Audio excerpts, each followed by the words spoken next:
Hi, and welcome to Class 12 of Science Fiction Filmmaking 101. Green screen shoot, obviously, with KP.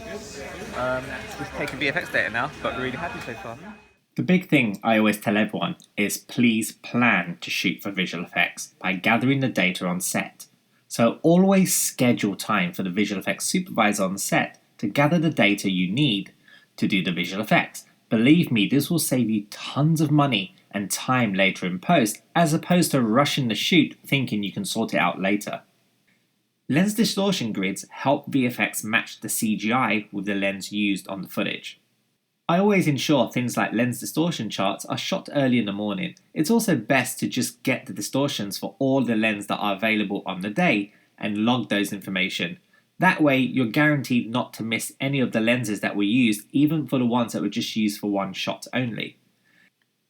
When dealing with CGI, you should always shoot your chrome ball for reflection references, and then the grey ball for light and shadow references.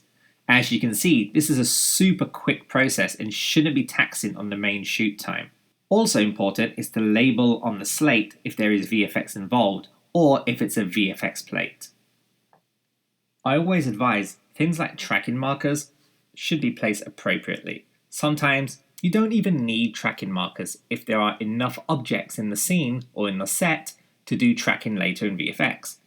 This is a conversation worth having with the VFX supervisor before each shoot, during prep, or even on a location recce, because adding tons of tracking markers may actually be adding a lot of work in visual effects. Just imagine there are tons of markers that need to be painted out, whilst the tracking could have just been done with using objects in the scenes. For the Beyond, we also shot 360 degrees pano images to really help with reflection and referencing of where everything is on the main set. Lastly, always shoot clean plates for any scenes that requires CGI integration later in VFX. This helps with painting out camera rigs and also helps with integration. Now, this is something you should schedule with First AD, and it's something the VFX supervisor would request the camera operators or the cinematographer to shoot after each scene or setup. For the short film Sync, I wanted a scene where there was an army of syncs in an exterior scene, but only had one actor in one sync suit and one portable blue screen, and very limited time to shoot it. So what we did was shoot all of our blue screen shots outside to match the same lighting as the rest of the scenes.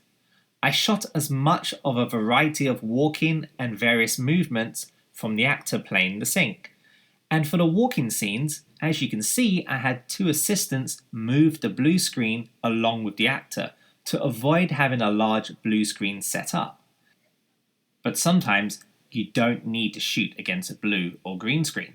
For example, in The Beyond, there was a scene where the astronaut is in the alien memory environment, and I wanted that to have an infinite white environment look, because I wanted the light to bleed in naturally in camera, which I knew would be a lot of work to do in VFX with green screen.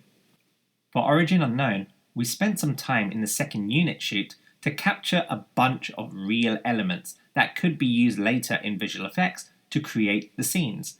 We shot all of those elements against a black screen and lit them well while shooting at a high frame rate at around 200 frames per second.